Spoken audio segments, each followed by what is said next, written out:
Thank you for joining us today. It is myself and Kyle back.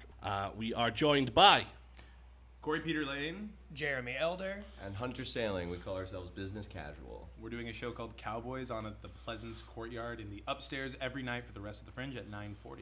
Awesome. So no more missed days. Don't forget. Yeah. You got to get it done. And no more missed days. All these people that do it. Are you going right to the 25th? Are you doing that last Monday? Not yet. I have designs. We'll talk about it. I wouldn't want to fight in front of you guys, but no. Right now we're on until the 24th. We did have a we accidentally printed flyers that said the 25th, so we're like, maybe we'll just do it. Well, when you print about 2,000 flyers, you're like, maybe I'll just adjust. Maybe. Yeah, it hurts the hand to be writing 24 over the 5 every time on every single flyer. You're already committed. You're fine. Exactly. Yeah. We'll see. So we're dead excited to see what you have. I mean, we've met before, which was great. We had a quick chat, and that's why we're here, because we were dead excited after talking to you to see what you guys are about. We met at Dear Abby Govindan. Yeah, we did. Oh, we love Abby. And it was very cool. So we're going to jump into some questions, have a good chat, and then we'll let you escape and enjoy the rest of your day, because you guys have already been up to stuff today already. So. Oh, yeah. So, can you tell us a bit about what inspired the name of your show and what people can expect without burning any bits from the show? Ooh. Yeah. So we did the Fringe in 2019 when we were just out of college, and we had a blast. And we just called the show Business Casual. We're called Business Casual. And we went home after that, and we're like, 2020, let's go to the Fringe. We're going to be boys who go to the Fringe every year. And then something And then this weird thing happened. And so we were working on some cowboy bits. We'd seen some shows, and we're like, we wanted a theme. We wanted something to play with. Because the first show we brought was very much just like, not so much like lights up, lights down, we're in a doctor's office sketches, but it was very much a sketch show. And then we came here, saw so many like clown and international performers, and we were like, let's challenge ourselves. Let's push ourselves to do something more than what we've been doing. And so we were working on a cowboy show, and then 2020 happened. We turned it into like a digital pilot, and then we brought a different show in 2022, and we all moved to New York together in like 23. And we were like, what are we going to work on? Like, what's going to be our big thing? And we revived the cowboy show. We were like, there's still some stones left unturned. We just kind of keep going back to Cowboys. We think the genre, everything about Cowboys makes us laugh. Just like high noon, pistols, horses, like just the mere saloons. Well, it's a real like period of history where all this stuff happened, but it also just feels so cartoony. It's like that and like pirates are just two things that's like, I can't believe that this like these are things that happened, and everybody, like even here at the Fringe, like everyone knows all of these tropes, and I think that's so fun to play around with. And thinking about it, it's so funny because they were honestly such flash in the pan moments in history. Like Cowboys, like what we think of like gunslingers and cowboys and stuff, were not around for that long. Like the Wild West did not exist for more than about 70 years. Just one crazy weekend.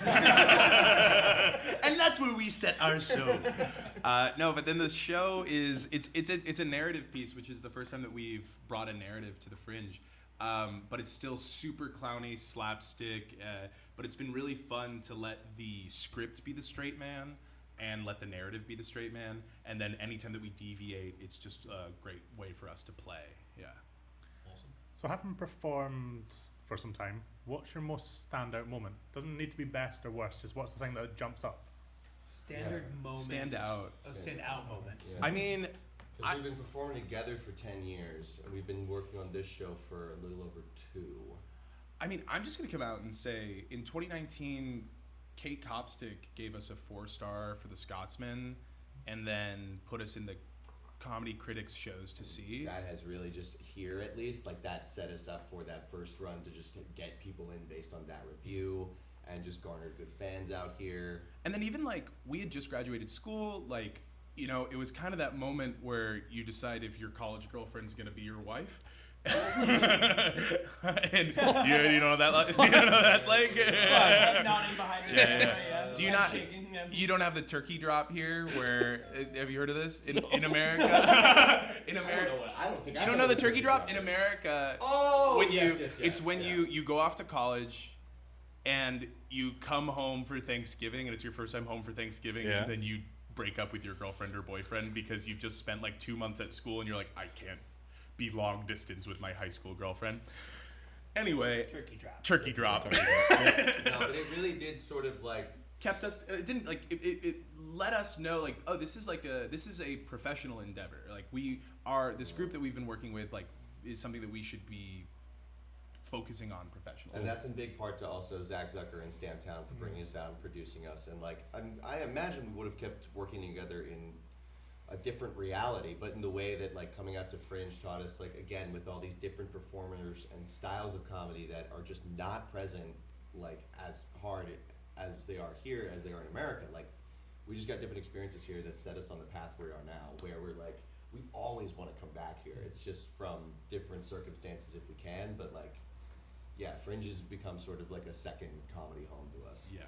That's what we like to hear. And we keep saying it every time everybody we speak to. If you can make it at Fringe, you can make it everywhere, kind of thing. Totally. And I'm not scared of anyone in America. Yeah. When you flyer for 2 hours a day for your own show, and they go like, "That looks terrible." I'm like, "Well, that's my face." All right. It's the thing I'm most proud of.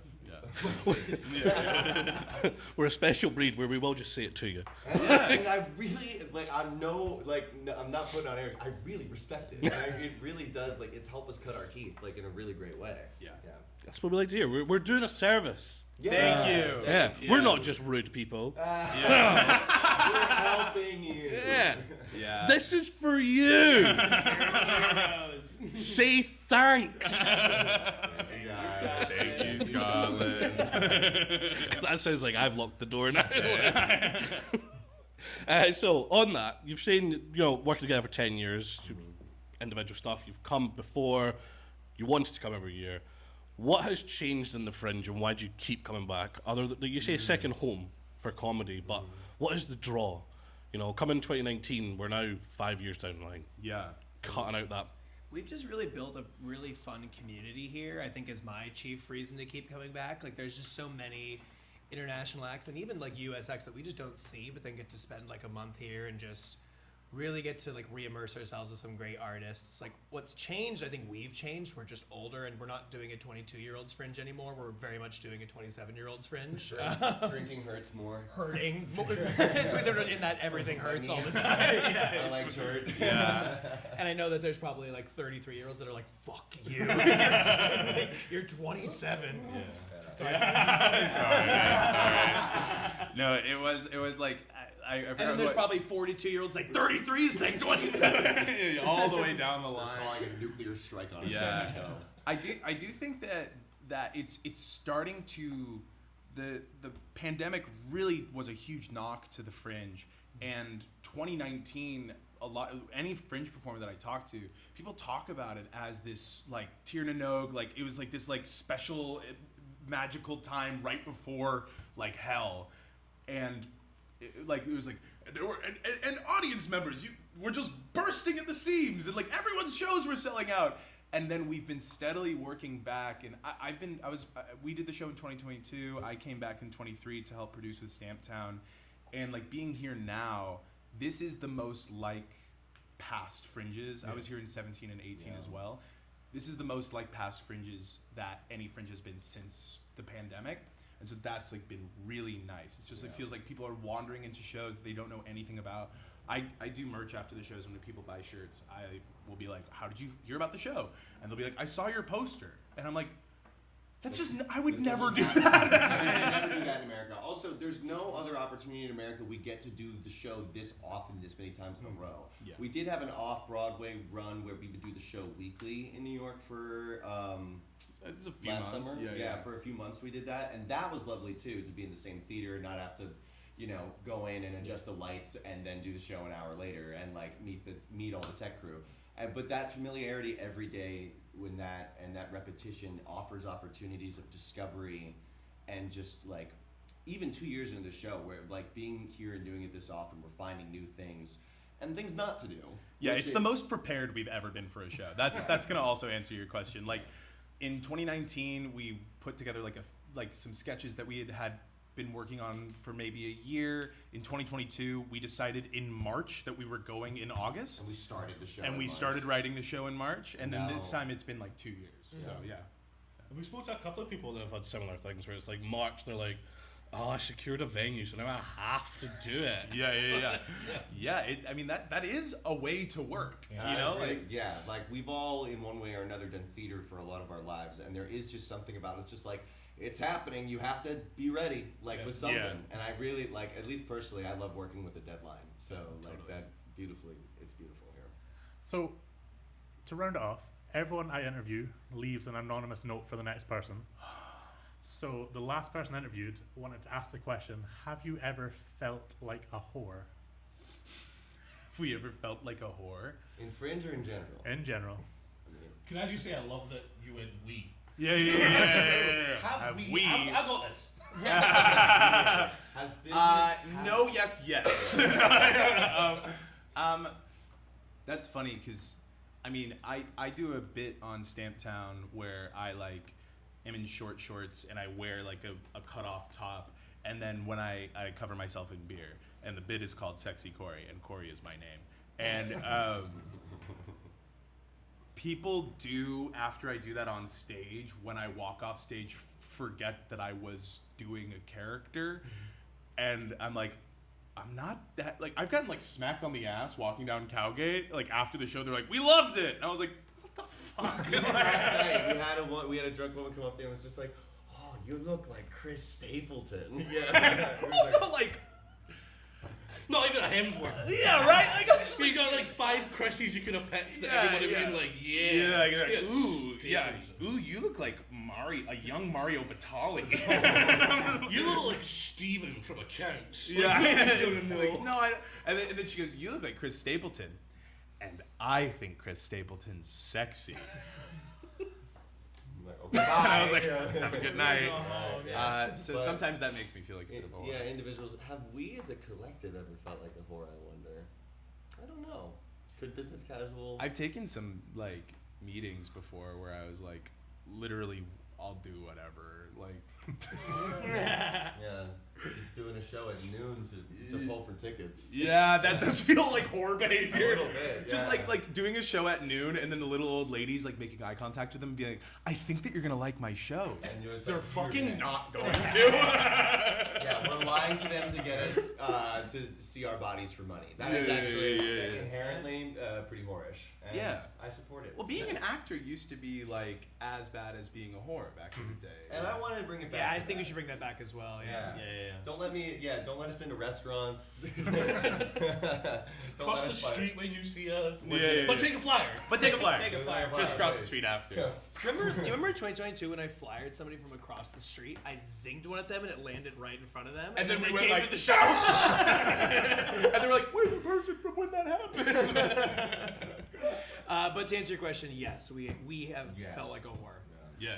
So, In what where? is something you'd like to pass on to the next? What is something that you would like to pass on to the Good question, bit of Yeah. advice. A question: when was the last time you threw up? Ooh. Ah, that's good. I like So that. I've been asked this before. Weird story. We'll cut this out. But Yeah. so I used to work for a big company here, and they made me go and work for our HR department for a while, doing training videos. Oh yeah. And we were in a setup like this, and we had to look like a time lapse. Yeah. And the director turned to me and went, "Owen, when's the last time you pissed yourself?" And without thinking, I went, "On purpose or by accident?" And he obviously, because he's used to like throwing people off, he never had anything come back. He went, "Oh." What? And in the time lapse. So there is this very official training video, which is about inappropriate workplace. And the background video of me is talking about the last time I force pissed myself to get out of an uncomfortable situation. Just pulling the absolute Oh, yeah. cord, yeah. And then accidentally was very drunken. Yeah. And up until I left that company, I used to love putting it on, like when new people were hired, being like, "Hey, this bitch, Guess what? That's what I'm talking about. So I didn't know who I was working for at the time, and this woman stood up after 10 minutes of this story and a couple other ones, and she went, "Is your surname Rodden?" And I went, "Uh-huh." She went, "Ah," and then left. And that was the head of HR, and I was like, "Oh no, that's not good." Yeah. your surname and then leaves, that's probably not a good indication. I got another 5 years and 3 promotions. Like I did Yeah, something yeah, right. yeah. So. She went out and went promote this man. Yeah. It's like- As long as he doesn't piss himself here. If he's not in an interview, just like But she does know, like, if she ever calls you in to fire you, that you'll piss yourself. that's his defense mechanism. Like I'm Wow. out of here. So yeah, do you know what? This has been great. Yep, thank you so much. Thank you guys so much. This is for our having most us. fun interview we've done. Yeah, I this just is wanna We've be- had a Yeah, lot it's talking great. to you guys. Yeah. Oh, yeah. It's super fun. I also want you to. You said you all have a podcast. Yeah. Plug it. Oh, yeah, great. Please.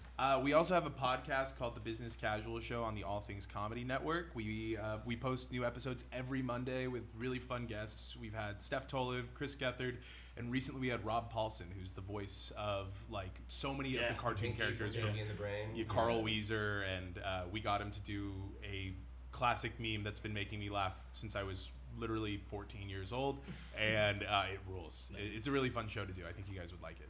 Amazing. We Check it out. spoke about last time. I subscribed, Yeah, and yeah. I'm, You can catch it on After YouTube. Fringe, when I'm alive again, Right. I'm binging it. Yeah, Yeah. Because I love having like a back catalogue to binge. We have a good back So- catalog. We got Yeah, great yeah. back We've gotten. I think we're like maybe 20 episodes in now. Just about, yeah. Yeah, We're posting 19 on Monday. Yeah. Awesome. Yeah. Yeah. I'm looking forward to it. Thank you so much. Thank you, you. fellas. Much Oh, appreciated. Yeah. yeah. Great. Thank you. Awesome. We should start just saying like when people like how Uber drivers go like 5 stars please by the way. It's like and 5 stars please by the way after our show. Thank you very much. 5 stars. Five Oh, stars. Chortle, 5 stars, please. 5 stars. Thank you very much. Yeah. 5 stars. It's like keys for the door, 5 stars, please. No assless in the chaps, 5 stars, please. Like, 5 stars. You'd be surprised. You would think the chaps would be cheaper without the ass, but those guys are pricey. Yeah, do you know what? yeah. I've never considered it. Yeah. That's fine, isn't it? Okay. It's the. Didn't know I was giving assless chaps vibes. But Oh, I know we just met, but Yeah. that's fair. Nobody wants to see it. Yeah. I can't. that's not my problem. What's going on back there? None of my business. None of my business. That's in the firing zone. Like, No, yeah, I think that it would be like wearing the cowboy outfits, walking around. There is a sort of like the assless chaps would lead you to believe that you were seeing sort of an all male review.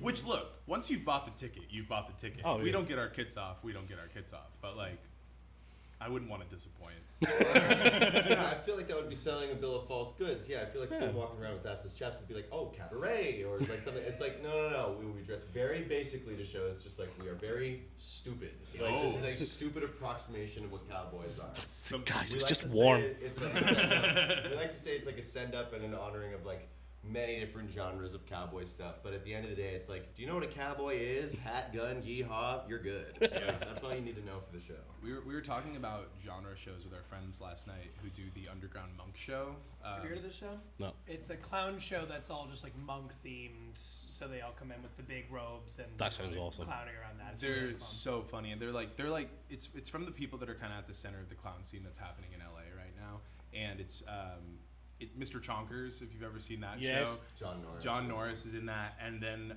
Bill O'Neill. who is the amazing Banana Brothers, and then a couple other folks from Lady Magic who are here this year. And Lady Magic is a show that Natalie Palamides is directing. So it's just like kind of a super group, and they all dress up as monks. We were just talking about how it's like doing an outfit is so fun because when you're monks or when you're cowboys and you're doing your cowboy thing, people are like, what? They're doing cowboy stuff. And then when you do stuff that's out of world, they're like, wait a second, that's not cowboy stuff.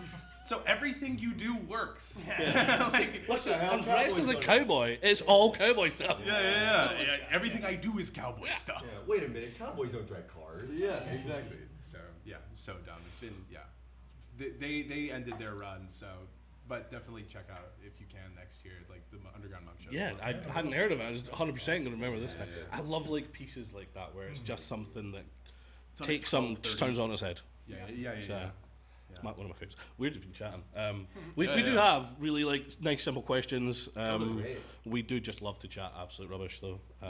So We have a podcast. Me. That's why we started one. me love to chat rubbish. Yeah. So it's a couple of